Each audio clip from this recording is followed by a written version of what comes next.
कपड़े धोने वाली बहू। शादी के पहले से ही विभा को कपड़े धोने का बड़ा शौक था। कभी नल के नीचे तो कभी तालाब के पास। अरे मेरी नीली वाली लुंगी नहीं दिख रही है। विभा की अम्मा, कहाँ रखी है लुंगी? अरे वो तो विभा ने परसों ही धोकर रखी थी आपकी अलमारी में, देखो वहीं होगी। वो ना मैंने आज धो दी, मुझे लगा कि गंदी हो गई होगी।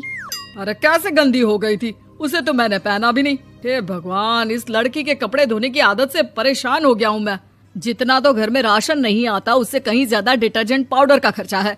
इसकी शादी करवा दो, शादी जाए अपने घर में ही करे काम, फिर चाहे घर के कपड़े धोने हो या पूरे गांव के। हाँ ठीक बोल रही हो, देखता हूँ मैं कोई लड़का। वो दिन भी आ जाता है जब विभा को देखने लड़के वाले आ जाते हैं। लड़की मुझे अच्छी लगी। होने वाली सास कहती है, बेटी अगर कुछ पूछना है तो पूछ लो।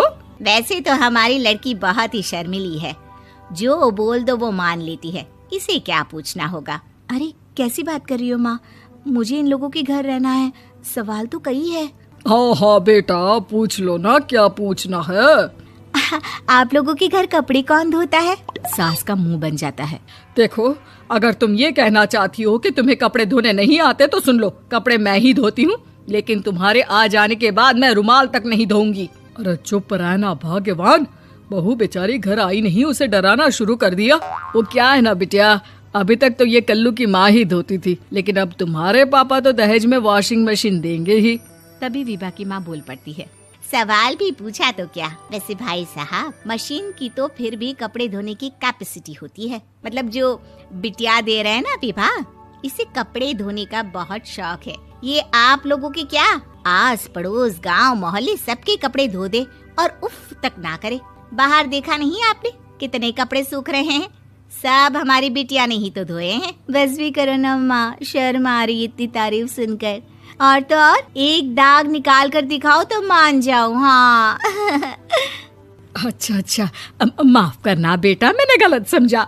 हमें तो रिश्ता बहुत पसंद है। और ऐसे जुड़ जाता है रिश्ता कपड़े धोने का शौक रखने वाली विभा का। उसकी शादी हो जाती है कोयला फैक्ट्री में काम करने वाले कल्लू के साथ। शादी के बाद अचानक विभा चिल्लाती हुई सास के पास आती है। सासू माँ, अरे सासू माँ कहाँ है आप? ये तो धोखा है, धोखा दिया आप लोगों ने मुझे। इसे ससुर के चक्कर के बारे में पता चल गया। अरे तो उसमें तुझे क्यों धोखा मिला है? अरे नल में पानी नहीं आता, कपड़े कैसे कब धुलेंगे?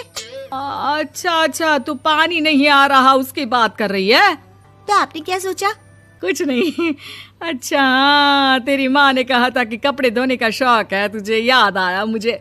शौक बोलकर कपड़े धोने वाले मेरे जुनून को कम ना आके सासू माँ, कपड़ा धोना मेरा गुरूर है।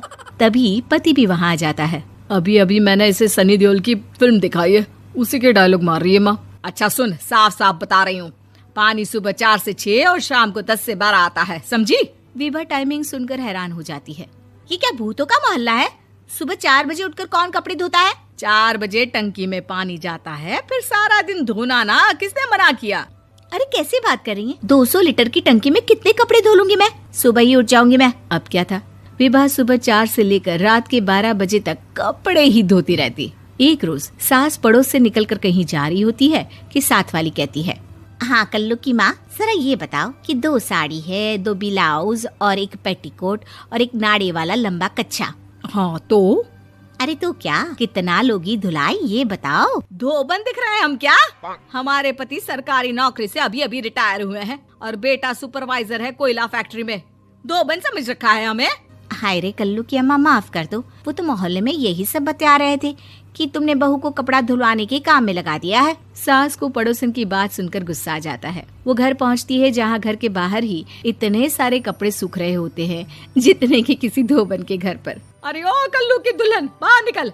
माँ जी यहीं आ जाओ, बाथरूम में चादर धो रहे हैं हम। अरे अभी हम धोते हैं, तुमको बाहर निकलो। ये आस पड़ोस वाले बोल रहे हैं कि हम बहू से कपड़े धुलवा कर उसे कपड़ा धोने वाली बना दिए हैं।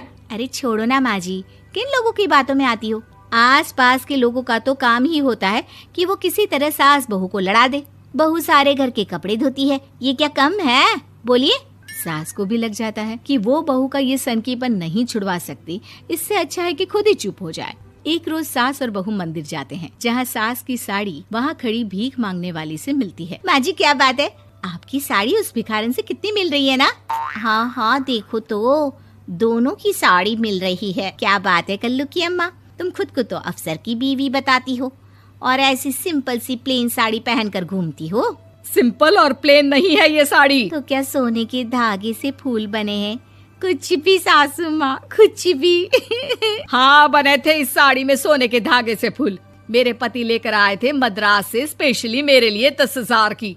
ताहे भाई साहब इस भिखारन के लिए भी सेम टू सेम साड़ी लेकर आए होंगे 10,000 की। सास उस वक्त तो कुछ नहीं कहती, लेकिन बहू के साथ घर आती है और अलमारी से एल्बम निकाल कर लाती है। ये साड़ी देख रही है, ये वही साड़ी है जिसे मैंने अभी पहना था। इस साड़ी में ये जो चमकदार फूल दिख रहे हैं ना, ये सोने के धागों से काटे गए हैं। लेकिन तू लोकल वॉशिंग मशीन ब्रश से घिस घिस कर सारे फूलों को निकाल कर साड़ी प्लेन कर दी।